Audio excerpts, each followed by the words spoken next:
Hi there, Kelvin Nickel here from kelvinnickel.com. In this video we're going to be taking a look at WordPress plugins, the ones that I feel are basic ones that you should have in your WordPress site once you install your site.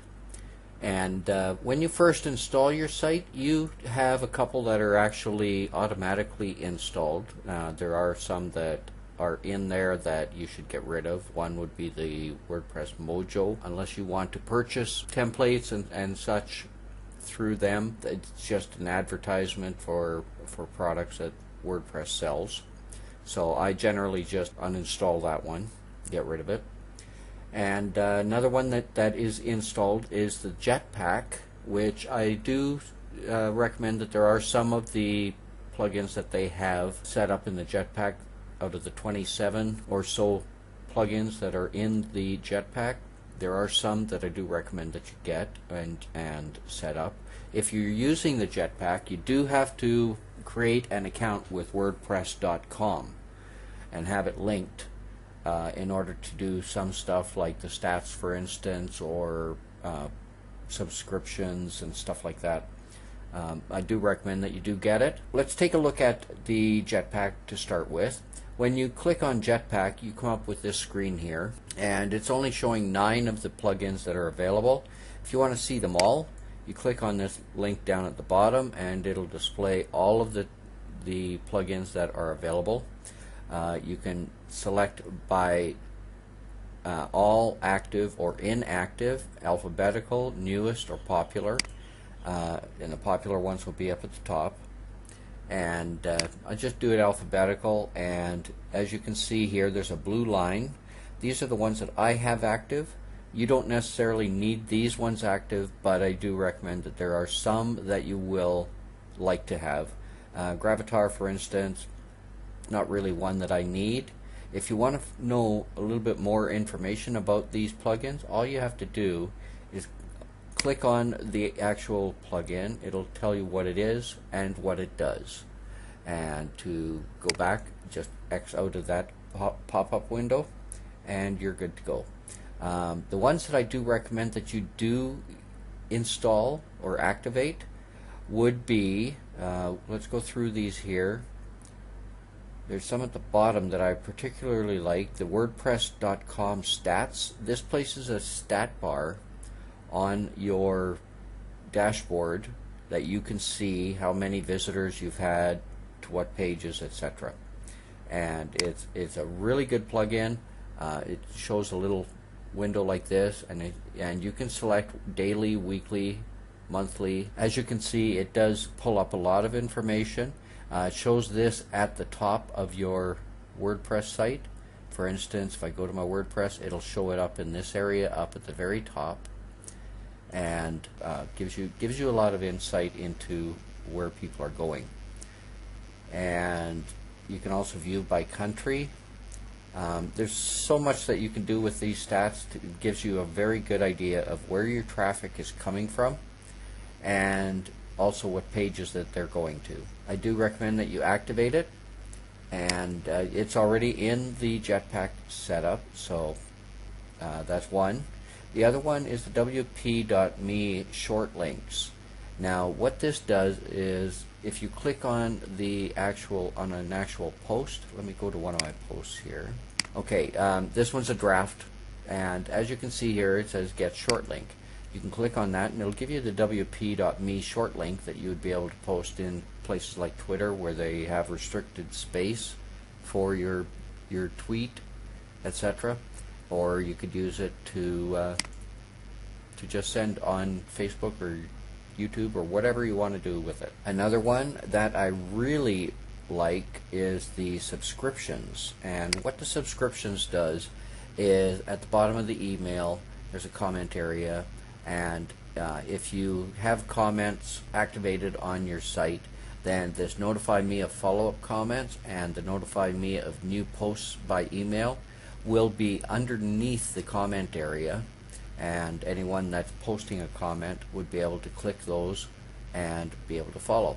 There's another way you can put this into your widgets area, and they just enter their email address, and click on the follow. With this, you will need to have your WordPress.com membership set up. So going back, the other ones that I do recommend is the spelling and grammar.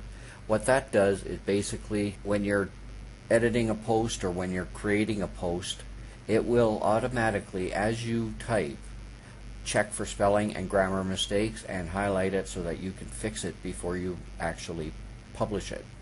Another one that I really like is this Publicize.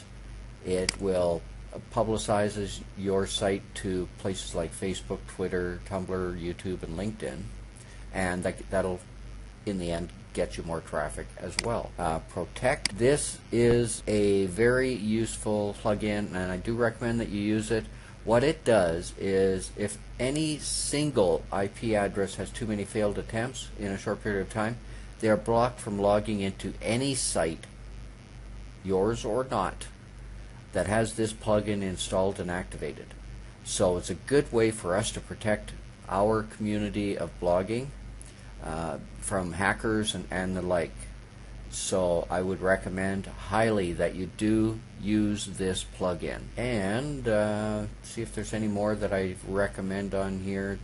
I don't see any more. You can check out the related posts on that.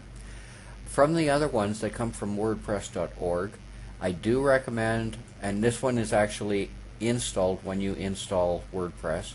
It's the Akismet, and you need to, once you get it, you have to activate it. You have to get a membership with Akismet.com, and they'll give you a code that you put into your site. What this does is stops any spam from comments and such, and it'll automatically get rid of them if you set it up for that. So this is one that you should always have in your blog, no matter what type of blog you are having. Another one that I really like is the all-in-one SEO pack, and this helps with getting targeted organic traffic from Google and the other search engines. So definitely get this. It allows you to put in things like your title, the analytic code, and the sitemap, etc.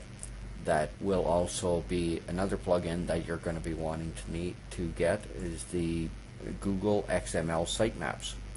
And what this does is get you indexed on Google. The next one that I recommend is the Contact Form 7. If you are looking for a contact form, I do highly recommend this. This one is very easy to use, and once you create your contact form, as you can see here, it has a short code. You can create a page that says contact us and just put this short code in. It'll create the whole contact form. If we take a look at contact, this is the contact form that you would get, and it allows anybody that's visiting to put their name, email address, subject, and a message to you. It's a very good way to keep in touch with your subscribers and with your visitors to your site. The last one that I highly recommend is the Post Teaser. Now what this does is it'll set up your blog posts. I have it set up on my kelvinnickel.com. I go to home page. It'll set up on the home page or on the main blog page that displays all of your posts an excerpt of your post to a number of characters that you assign. I've got mine set up, I believe it's to 100 words, and by doing such, it'll just give an excerpt rather than show the whole post. And if they want to go and see what this post is, they have to click on it and they will see the entire post. That way you'll have a better idea of what posts are getting the traffic and which ones are not, and it'll give you much better statistics as to which way your visitors are leaning towards as far as what interests them. So that's basically the plugins that I highly recommend. Once again, they are Post Teaser, Google XML Sitemaps, Contact Form 7, the All-in-One SEO Pack, Akismet, and of course the ones that come with the Jetpack. There's a few of them there. So hopefully this helps with getting your site set up. If there's anything else that I can do for you, please do let me know. I do appreciate any comments that you might have. Just go ahead and post your comments in the forum below. So looking forward to helping you. Take care. This is Kelvin Nickel from kelvinnickel.com. Bye for now.